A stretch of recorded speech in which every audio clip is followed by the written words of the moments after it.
안녕하세요. 성공투자의 길라잡이 주프로입니다. 먼저 미국 증시부터 살펴보면 다우존스는 0.69% 상승한 34,433포인트로 장을 마감했습니다. 그리고 나스닥은 0.06% 소폭 하락한 14,360포인트로 끝났고요. 특히 S&P 500은 0.33% 상승한 4,280포인트로 장을 마감하면서 사상 최고치를 경신하는 모습을 보였습니다. 차트도 보면 상승하고 조정받고 상승하고 조정받으면서 올라가는 경향이 강해진 걸 확인할 수 있습니다. 올해 들어서 가장 큰 화두가 테이퍼링과 인플레이션인데요. 이 얘기가 나올 때마다 시장이 조정을 받았습니다. S&P 500이 사상 최고치를 경신한 데는 인플레이션 우려가 완화된 게 한몫을 했습니다. 미국의 주요 물가 지표가 시장 전망 수준으로 발표됐는데요. 5월달 근원 PCE 물가가 전년 동기 대비 3.4% 상승했습니다. 1992년 이후로 최고치를 기록했지만 시장에서 예상했던 수준이라 주식시장에 큰 영향을 미치지는 않았습니다. 여기서 PCE의 개념을 간단히 짚고 넘어가겠습니다. PCE는 한글로 개인 소비 지출로 불리는데요. 가계와 민간 비영리 기관이 물건을 사거나 서비스를 이용하는 데 지불한 모든 비용을 집계한 수치입니다. 경기를 판단하는 데 있어서 경기 후행 지수의 역할을 하지만 몇 달 동안 집계한 PCE 수치를 통해서 소비시장의 변화를 확인하고 향후에 경기를 예측하는 데도 활용되기 때문에 미국 연준이 주목하는 물가지표 중에 하나입니다. 그래서 이번 주 한국 증시도 미국의 혼조세 영향을 받을 건지 아니면 다시 상승할 건지 귀추가 주목되는 시점입니다. 오늘 또 저평가 우량주 중에서 7월이 기대되는 종목들을 선별해 봤습니다. 하나씩 살펴보겠습니다. 첫 번째 종목은 한미사이언스입니다. 한미사이언스는 2010년 7월에 한미약품에서 인적 분할되면서 현재의 한미사이언스가 됐고요. 2011년에 공정거래위원회로부터 지주회사 전환을 승인받으면서 자회사를 관리하는 지주회사 역할을 하고 있습니다.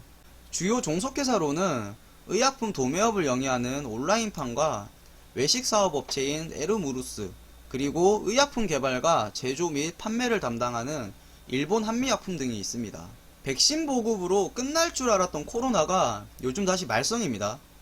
전염성이 더 강한 델타 변이가 전 세계 85개국에 퍼졌는데요. 특히 코로나 백신을 접종하지 않은 사람들 사이에서 빠르게 확산하고 있다고 합니다. 이런 와중에 한미사이언스가 백신 위탁 생산이라는 승부수를 띄웠습니다. 특히 mRNA 백신 위탁 생산에 대한 의지를 드러낸 것으로 보입니다. 한미의 기술력을 감안하면 조만간 가시적인 성과가 나올 수도 있을 것으로 기대됩니다.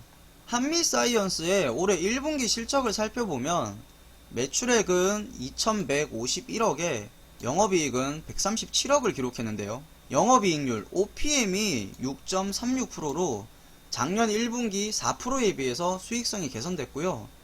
특히 영업이익이 전년 동기 대비 약 60% 증가한 점이 눈에 띕니다. 잠깐 재무 데이터도 살펴보겠습니다. 그림이 작아서 잘 안 보이실 텐데요. 이 상단의 그래프는 한미사이언스와 종속회사 등을 연결한 매출액과 영업이익이고요. 하단의 그래프는 한미사이언스 개별의 매출액과 영업이익입니다.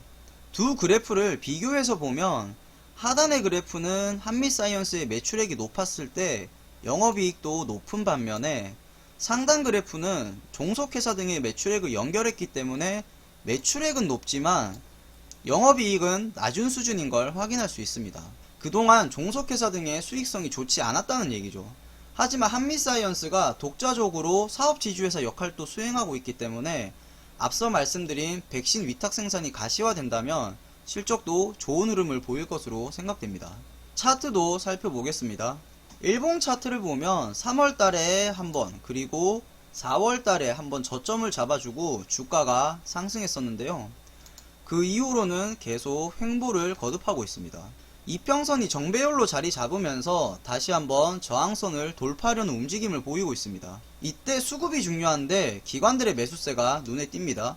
한미사이언스의 수급 현황을 보면 6월 내내 기관의 수급이 들어오고 있는데요. 기관이 매수할 때는 대량으로 매수하고 매도하는 날은 물량이 많지 않았습니다. 특히 6월 말부터 하루도 안 빠지고 순매수했습니다. 저항선 돌파가 불가능해 보이진 않습니다. 주봉상으로는 작년 5월에 코로나 팬데믹 이후부터 상승 추세를 이어갔는데요. 그러다가 올해 초에 백신이 보급되고 코로나가 진정되면서 하락세를 보였습니다. 하지만 금세 반등에 성공해서 지금은 횡보 중인데요. 주봉상으로도 75,000원 구간이 강력한 저항 라인으로 보입니다. 일본과 마찬가지로 저항선 돌파 가능성도 생각해 볼 필요가 있겠습니다.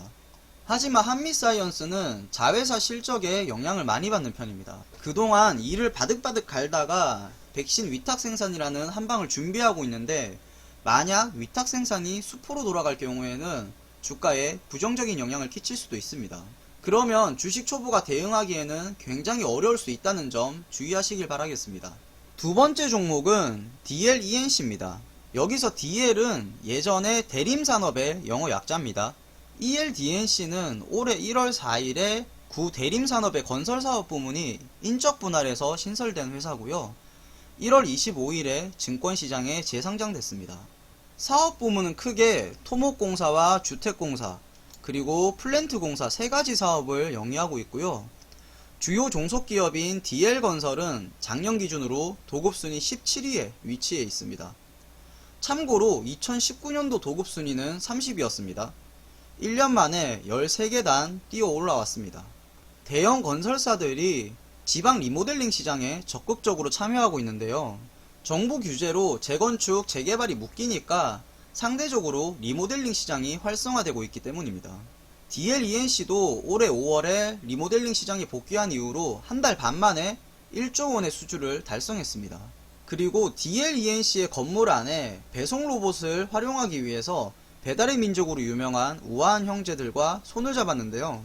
DLENC가 자율주행 로봇 서비스를 도입하면서 단순히 건물만 짓는 게 아니라 공간 내에 관련 서비스까지 확대할 생각으로 보입니다.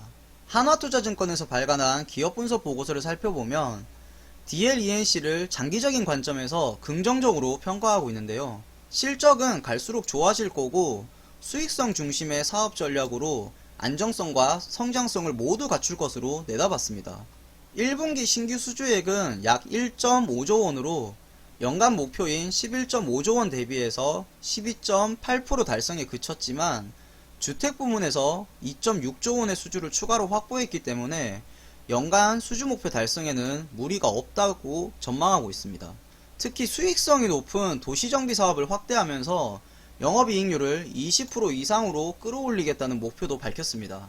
이런 점을 고려해서 올해 실적을 추정해보면 매출액은 7조 8천억에 영업이익은 8,100억을 달성할 것으로 예상하고 있습니다. 차트도 살펴보겠습니다. 일봉 차트를 보면 재상장 이후로 물량이 출회되면서 올해 2월까지 하락세를 면치 못했는데요. 이후에 물량이 소화되면서 5월 초까지 상승 흐름을 이어간 후로는 약 두 달째 횡보하고 있습니다. 저점인 13만원 구간을 이탈하지 않고 계속 박스권을 형성하고 있기 때문에 박스권 탈출이 시급한 상황입니다. 하지만 저점을 계속 지켜주고 있기 때문에 여기서 수급이 중요한 포인트가 될 것으로 보입니다.